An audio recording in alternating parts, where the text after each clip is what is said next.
one of my things I realized is I harbor shame around my sexuality and being sexual.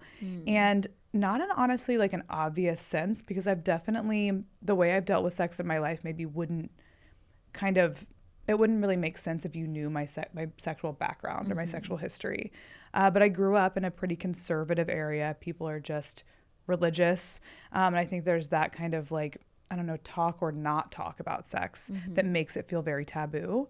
And then when I went to college, I was always hypersexualized because I had the boobs and the hair and everything.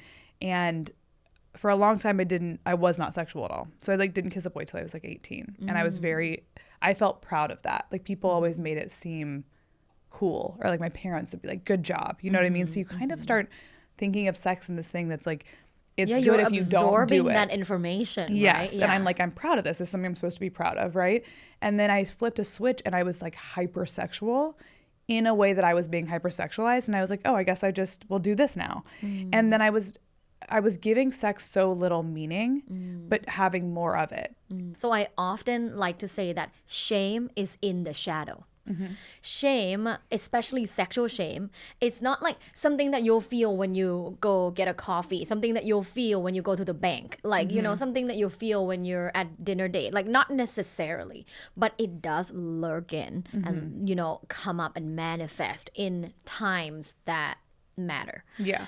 And so when people listen to the word shame and they go, oh, I don't have any sexual shame. Like I grew up, quote unquote, normal. Yeah. Like I don't have any sexual shame. I always say, most of us do, because shame, which is also, let's define it. Shame is like a feeling of embarrassment or distress relating to something that you think you shouldn't do. Yes. So it's the opposite of freedom. Right. The opposite of freedom, liberation, or pleasure. Yeah. Shame comes from 3 major sources. One is family. And it doesn't have to be them like, you know, verbally saying like sex is bad and sinful, right? Yeah. It could just be small things. It could be your parents were never really affectionate. So you have never really seen like sexual connection in your life. Yeah. So for you, like, you know, someone tapping on the butt is like, whoa, like, you know, because you've never seen it. Your parents were never sexual. So family is a big one. Obviously, religion is a big one, because there's a huge you know, narrative around purity culture, and you are only good and pure and worthy when you're non-sexual. Which is crazy, because I'm not religious anymore, and you carry that with you though if you come from a place that's like that. You don't ever forget. Yeah. Yeah. I went to an all-girls Catholic school, so you don't ever forget. It's like deep in you, and it comes up sometimes. So religion is a big one, and then lastly is society and culture. So if you grew up in society where there's a lot of messages about women being in a certain way, maybe it's not even related to religion, but like women should be this, and this, then you immediately internalize those messages. And also these societal messages are often portrayed in the media, mainstream media. And, you know, if you watch romantic comedy in the past, in the 90s and early 2000s, you will never see a lot of scenes where women get pleasured.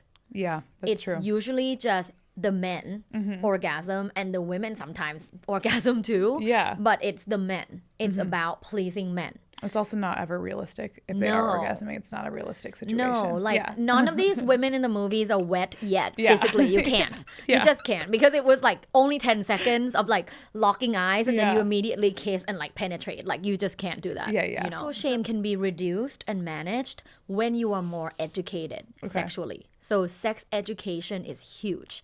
And you can get that nowadays from anywhere. You know, you listen to this podcast, the episode before. Yes. You can read a book. My book is coming out soon called How Do You Like It? A Guide for Getting What You Want in Bed. That book sounds like the perfect place to start. It's a guide for everything. It's like Sex Ed 101. Okay. But you can also read like Come As You Are, She Comes First, Sex Before Dawn. There are a lot of great books out there. You can listen to podcasts, you can read books, you can read online articles that are from like credible sources.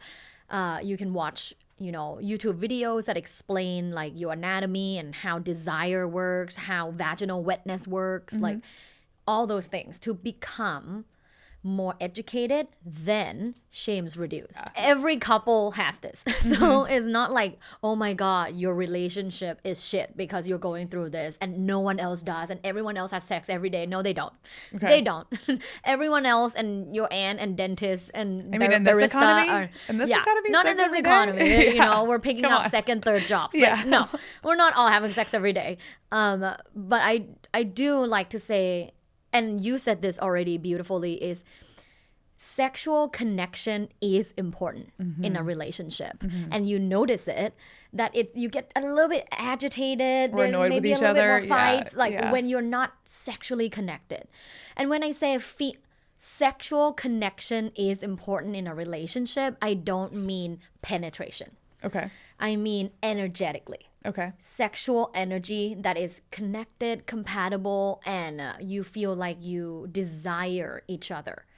This is very important because you can have sex every single day and still feel used, feel like you are doing it for your partner and you don't enjoy it, feel like you are not satisfied and fulfilled in that relationship. So quantity means nothing. Okay. It's quality over quantity every time. I was just talking to actually my fiance Joe about this, because another question we got was how to introduce new kind of like sexual practices into your relationship.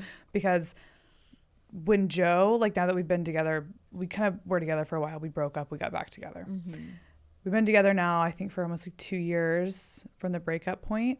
And maybe a little bit less, but he did something differently somewhat recently. And I was like, who are you having sex with?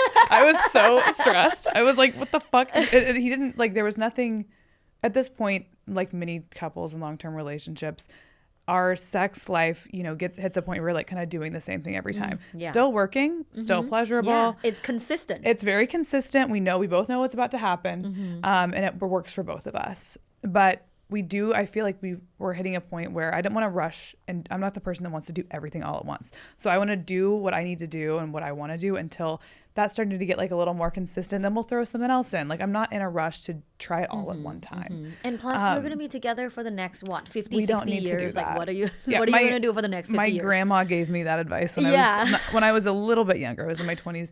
She was like, at some point, Peyton, the only change you can make is you're changing the curtains and the pillows in the room because like you fucking tried everything. The whole day for women is foreplay. Yes. When you do something nice for me, I'm like turned on by that. Yes. I try to tell him, especially via dates and stuff, I'm like, all of this is foreplay.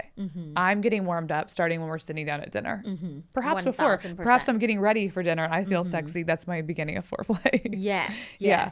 And you already touched on that point. So I often tell men like, here's like 3 points of foreplay all day that you want to do. Yeah. First off, when you wake up, you want to give a lot of words of adoration. Women, like, you know, men used to go to war for women. That's what they say, right? Yes. We want to feel adored. We want to feel we are attractive and you know it. Yeah. You know you're lucky. Right? Like you want to start complimenting your partner like when you wake up. When you wake up, you can say like, you're so beautiful. You know, touch their hair, touch their face, right? Maybe they dress up to go out. Like, oh, I love that outfit on you. You look so good. Like throughout the day, just be conscious about it because people tend to forget, especially long-term relationships. I think that's where that point comes in. Yeah, be conscious about it. And like throughout the day, give lots of words of adoration. You adore them and they should feel it.